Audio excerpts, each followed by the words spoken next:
लाडक्या बहिणींना टेन्शन वाढवणारी बातमी. पैसे परत करा नाहीतर कारवाई करणार. लाडक्या बहिणींना प्रशासनाचा इशारा. राज्यातील महिला व बालविकास विभाग लाभार्थ्यांसाठी सादर केलेल्या कागदपत्राची पडताळणी करणार आहे. लाभार्थ्यांच्या घरी भेट देणार आहे आणि डेटाची सखोल जुळवणी करणार आहे. हे सर्व लाडकी बहीण योजनेअंतर्गत व्यापक पडताळणी मोहिमेचा भाग म्हणून करण्यात येणार आहे. WCD विभागाने चुकीच्या पद्धतीने या योजनेचा लाभ घेतलेल्या लाभार्थ्यांविरोधात FIR दाखल करण्याची तसेच ज्यांनी लाभ चुकीच्या पद्धतीने मिळवले आहेत त्यांना तो परत करण्याचा पर्याय देण्याचा प्रस्ताव मांडला आहे. पडताळणी मोहीम महाराष्ट्रातील प्रत्येक जिल्ह्यात राबवली जाईल. कृषी कर्जमाफी, मोफत विजेसह लाडकी बहिणीसारख्या योजनांवरून RBIने व्यक्त केली चिंता. राज्यांना दिला खास सल्ला. सामाजिक आणि आर्थिक पायाभूत सुविधांच्या विकासावर खर्चावर निधी कमतरता भासू नये म्हणून RBIने राज्यांना त्यांच्या अनुदानावरील खर्चावर नियंत्रण ठेवण्याचा सल्ला दिलाय. ॲग्रिस्टॅकच्या कामाला आता तलाठ्यांचा नकार. ग्रामसेवक कृषी सहाय्यकांनी ॲग्रिस्टॅक योजनेचे काम नाकारल्यानंतर आता तलाठ्याकडून या योजनेचे काम होणार नसल्याबाबतचे निवेदन तालुका तलाठी संघटनेच्या वतीने गुरुवारी तहसीलदारांना देण्यात आले. परभणीतील पीडित सूर्यवंशी कुटुंबाचे पुनर्वसन करण्याची मागणी. कपाशीच्या पळाट्या उपटून रब्बीची पेरणी. परतीच्या पावसामुळे कपाशी पिकाचे मोठे नुकसान झाल्याने आता सिल्लोड तालुक्यातील बनकिन्नोळा परिसरातील शेतकऱ्यांनी कपाशीच्या पळाट्या उपटून त्या जागी रब्बी पिकाची पेरणी सुरू केली आहे.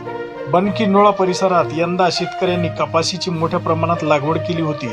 जून महिन्यात चांगला पाऊस झाल्याने हे पीक चांगले बहरले देखील होते. यंदा या पिकातून भरघोस उत्पन्न होईल अशी शेतकऱ्यांना आशा होती. मात्र ऑक्टोबरमध्ये झालेल्या परतीच्या पावसामुळे या पिकाचे मोठे नुकसान झाले. काही ठिकाणी एक तर काही ठिकाणी 2च कापसाच्या वेचण्या झाल्या. त्यामुळे या पिकासाठी केलेला खर्चही यातून निघाला नाही.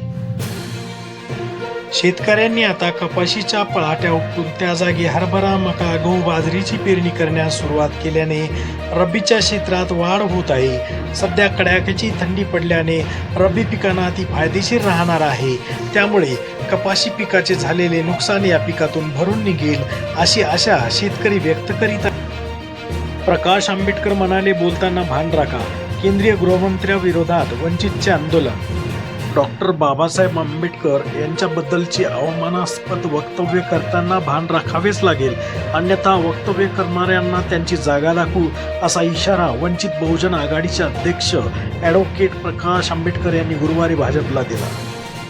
शहांचा राजीनामा घ्या. गृहमंत्री शाह यांनी जे विधान केले आहे त्याबद्दल पंतप्रधान मोदी यांनी त्यांचा राजीनामा घ्यावा. मोदी यांनी योग्य भूमिका घेतली नाही तर रस्त्यावर उतरू. आंबेडकरांमुळेच सत्ता मिळाली आहे हे विसरू नका, अन्यथा जनता तुम्हाला तडीपार केल्याशिवाय राहणार नाही असा संसदेच्या आवारात घुमला जय भीमचा नारा. अमित शहा यांच्या वक्तव्याचे देशभरात पडसाद. संसदेबाहेर आंदोलन. कर्नाटक विधानसभेत सर्व बाकांवर डॉक्टर बाबासाहेब आंबेडकरांचे छायाचित्र.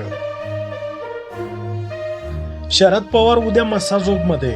गावात पोलीस बंदोबस्त वाढवला. अप्पर अधीक्षकाकडून पाहणी. देशमुख कुटुंबियांची घेणार भेट. लासलगावला कांदा लिलाव पाडले बंद. दरात घसरण. कांदा निर्यात धोरणाविरोधात शेतकरी संतप्त.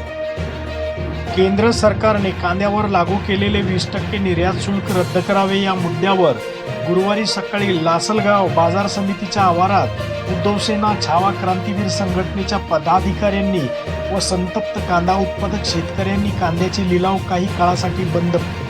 आता राज्यातील शेतकऱ्यांना मिळणार फार्मर ID. शासकीय योजनांसह कर्ज प्रक्रियांसाठी होणार उपयोग.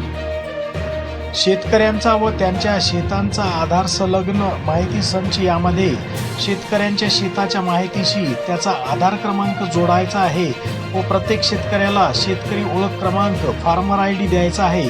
हंगामी पिकाच्या माहितीचा संच. यामध्ये शेतकरी ई-पीक पाहणी मोबाईल ॲपद्वारे नाव नोंदणी करून ई-पीक पाहणी नोंद 15 डिसेंबरच्या आत करायची आहे.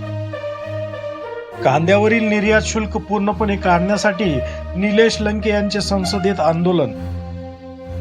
लाडक्या बहिणींना डिसेंबरचे पैसे कधी मिळणार? फडणवीसांनी दिली खुशखबर. ज्या लाडक्या बहिणींनी महायुतीवर प्रेम दाखवलं त्यांना या योजनेचा फायदा होणारच.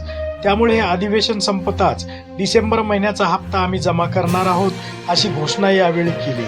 नवीन कोणतेही बदल आणि निकष न लावता ही योजना आम्ही सुरू ठेवणार आहोत अशी माहिती त्यांनी यावेळी दिली.